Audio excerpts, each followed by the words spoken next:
आज बनवूया अर्धा किलोच्या प्रमाणामध्ये खुसखुशीत जाळीदार कमी तेलकट होणारे परफेक्ट असे जाळीदार अनारसे। अनारसे म्हटलं की काही छोट्या मोठ्या गोष्टींचं जर पालन केलं ना तर अनारसे अगदी परफेक्ट होतात। महत्त्वाचं म्हणजे अनारसा तेलात विरघळत नाही।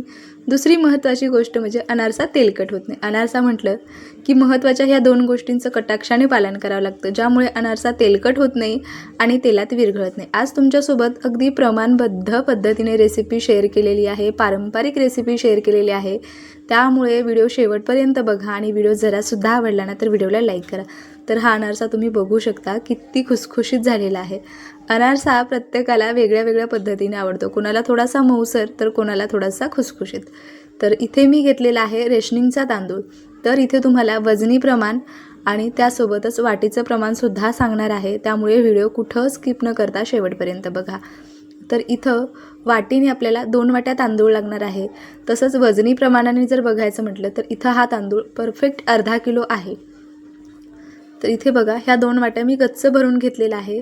तांदूळ शक्यता रेशनचाच घ्यावा आणि रेशनचा नाही मिळाला तर तुम्ही कोणताही जाडा जुना तांदूळ इथे घेऊ शकता।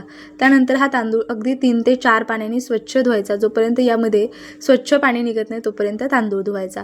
तर रेशनचा तांदूळ थोडासा काळपट असतो, त्यामुळे खूप घाण पाणी त्यामध्ये निघतं, त्यामुळे स्वच्छ धुवायचं म्हणजे अनारसे छान तयार होतात। त्यानंतर यामध्ये भरपूर पाणी घालायचं। पाणी घातल्याच्या नंतर इथे हे जे तांदूळ आहेत आपल्याला हे कंटिन्यू 3 दिवस भिजवायचे। पण तांदूळ भिजवत असताना याचं पाणी चेंज करणं खूप गरजेचं आहे, नाहीतर अनारशाची चव बिघडू शकते किंवा घरामध्ये देखील आंबट वास येतो। त्याच्यामुळे काय करायचं ना, परफेक्ट 3 दिवस अनारसे आपल्याला भिजू घालायचेत। रोज सकाळी त्याचं नित्यनेमाने पाणी आपल्याला बदलायचं आहे, ज्यामुळे हे तांदूळ काळे पडत नाही। काही जणांचे तांदूळ हिरवे पडतात तर काही जणांचे तांदूळ काळपट पडतात, तर काही जणांचे तांदूळ अतिशय वास मारतात।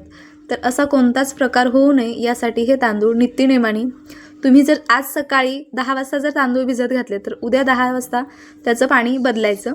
परवा दिवशी पुन्हा त्यामध्ये पाणी हे करायचं, पाणी बदलून पुन्हा नवीन पाणी यामध्ये घालायचं। असंच कंटिन्यू 3 दिवस करायचं।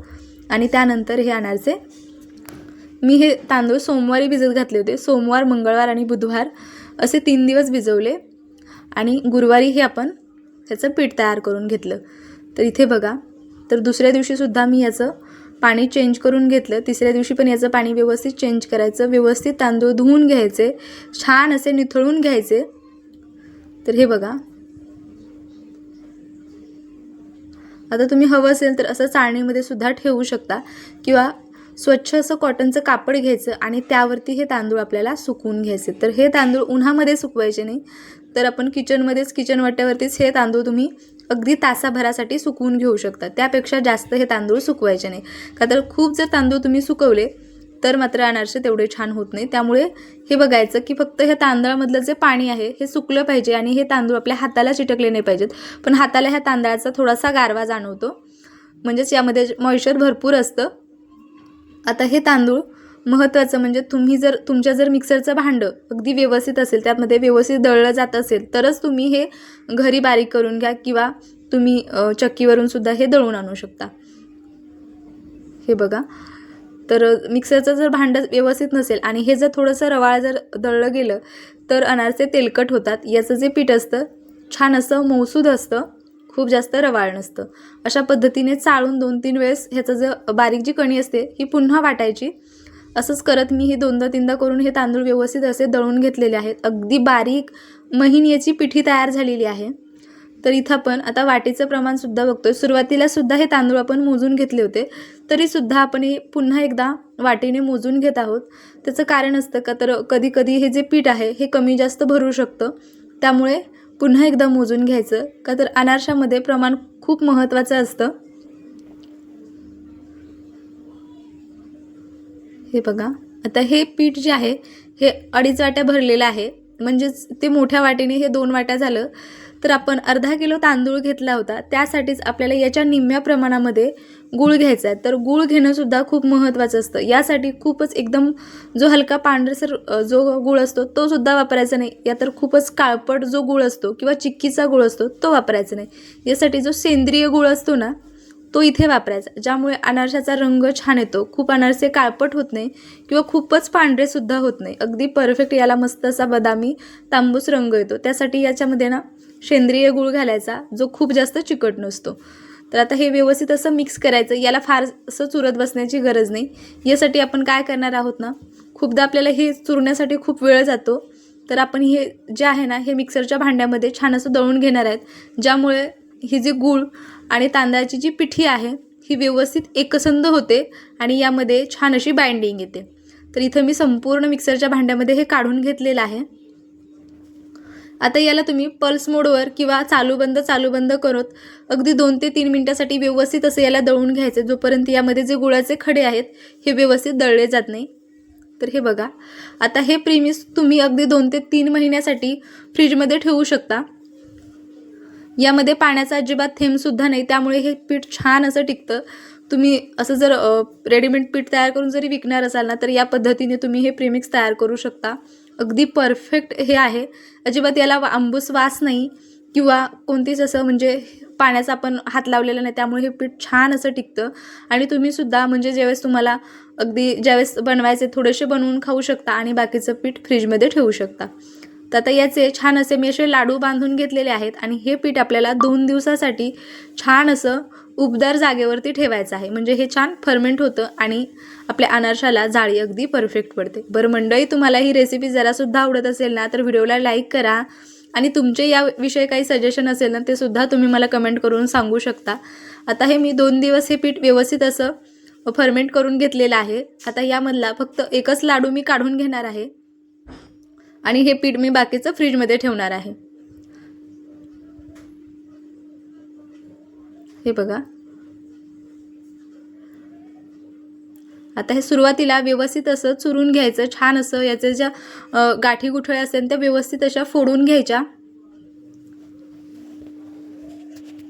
हे बघा, अगदी मस्त असं हे आपलं अनारशाचं पीठ इथे तयार झालेलं आहे. यासाठी वेळ थोडासा जास्त लागतो, पण आपल्याला कंटिन्यू याला वेळ द्यावा लागत नाही.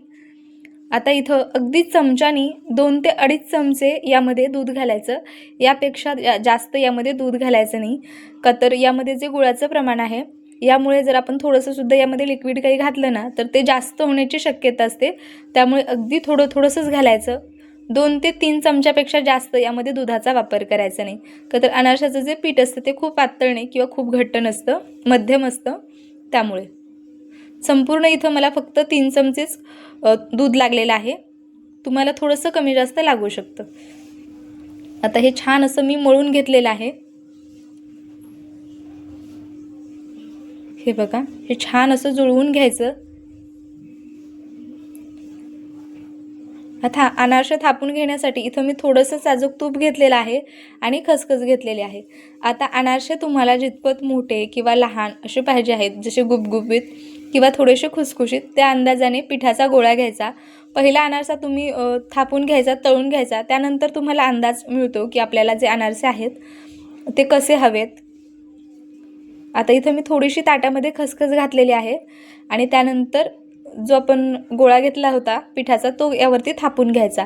जर अनारसा व्यवस्थित थापला जात नसेल तर काय करायचं ना, पळपोट घ्यायचा किंवा स्टीलची जी प्लेट असते ती उलटी ठेवायची आणि त्यावरती थोडीशी खसखस टाकून हे अनारसे थापून घ्यायचे. अगदी व्यवस्थित असे थापले जातात. अगदी तुम्ही पहिल्यांदा जरी अनारसे करत असाल ना, तर ही पद्धत जर तुम्ही फॉलो केली ना, तर अगदी परफेक्ट अनारसे तुमचे तयार होतील. हे बघा, तर अनारसे जे आहेत ते खुसखुशीत छान लागतात. त्यामुळे इथं मी थोडासा अनारसा पातळ थापून घेतला. याच पद्धतीने अनारसे थापून घ्यायचे. अनारसे खूप जण तव्यामध्ये सुद्धा तळतात, का तर अनारशामध्ये खूप जास्त तेलकट होतात त्यामुळे. पण जर आपण पीठ व्यवस्थित जर तयार केलं, पीठ अगदी महीन असलं ना, तर अनारसे अजिबात तेलकट होत नाही. आणि याचं जी पिठी आहे ना, ती जर अशी थोडीशी दरदरीत असले तर त्यामध्ये तेल शिरतं, त्यामुळे सुद्धा अनारसे तेलकट होतात. अनारसा थोडासा तेलात टाकला आणि वरती आला की झाऱ्याने यावरती थोडंसं तेल घालायचं. गॅसची जी फ्लेम आहे ती मध्यम ठेवायची आणि अनारशासाठी जे तेल असतं ते कोमट तेल असलं पाहिजे. खूप कडकडीत तेल गरम करायचं नाही, नाहीतर अनारसे खूप पटकन असे लाल होतात. आणि अनारसे तळल्याच्या नंतर सुद्धा त्यांच्यामध्ये जी कुकिंग प्रोसेस असते ती चालूच असते, त्यामुळे सुद्धा आपण तेलातून बाहेर काढल्याच्या नंतर सुद्धा यांना खूप डार्क रंग येतो. त्यामुळे गॅस मध्यम ठेवून हे अनारसे तळून घ्यायचे. तर मंडळी, रेसिपी कशी वाटली ना ते सुद्धा मला कमेंट करून जरूर सांगा. आणि तुम्ही आज आपल्या चॅनलवर पहिल्यांदा आला असाल तर चॅनलला सबस्क्राईब करा. व्यवस्थित तेल निथळून घ्यायचं. त्यानंतर टिश्यू पेपरवर काढायचं असेल तर टिश्यू पेपरवर काढा, किंवा जी आपली चाळणी असते ना, आपण ज्यामध्ये भाज्या वगैरे धुतो, त्यामध्ये हे अनारसे ठेवायचे. खाली एखादी छोटीशी प्लेट ठेवायची आणि अनारसे व्यवस्थित निथळून घ्यायचे, थंड करून घ्यायचे. आणि त्यानंतर एखाद्या स्टीलच्या डब्यामध्ये तुम्ही हे छान असे भरून ठेवू शकता. 15 ते 20 दिवस आरामात खाऊ शकता. तर ही अनारशाची रेसिपी तुम्हाला कशी वाटली ना मंडळी, मला नक्की कळवा. तर याच पद्धतीने मी दुसरा अनारसासुद्धा तळून घेत आहे. तर तुम्ही बघू शकता, अजिबात तेलात अनारसे विरघळत नाही, छान त्यांना जाळी पडते. आणि आपण तेलात सोडले की अगदी अर्ध्या मिनिटातच ते छान असे वर येतात. त्यावरूनच समजायचं की आपलं जे पीठ आहे अनारशाचं ते परफेक्ट तयार झालेलं आहे. हीच पद्धत तुम्ही जर फॉलो केली तर तुम्हीसुद्धा असे खुसखुशीत जाळीदार अनारसे अगदी सहज बनवू शकता. तर हा अनारसा तुम्ही बघू शकता, मस्त त्याला जाळी पडलेली आहे आणि छान असा खुसखुशीत झालेला आहे. अनारशाचं पीठ जर तुमच्याकडून पातळ झालं किंवा जर अनारसा तेलामध्ये विरघळत असेल तर यामध्ये तुम्ही 1 चमचा तांदळाचं पीठ घालून पुन्हा एकदा जर मळून घेतलं तर तेलात टाकल्यावर अनारसे विरघळत नाही, छान असे तयार होतात. तर हे बघा, मस्त असे हे अनारसे आपल्या इथे बनून तयार झाले. रेसिपी कशी वाटली ना कमेंट करून सांगा. आणि हा व्हिडिओ शेवटपर्यंत पाहिल्यासाठी धन्यवाद. पुन्हा भेटू अशा छानशा रेसिपीमध्ये. तोपर्यंत बाय बाय.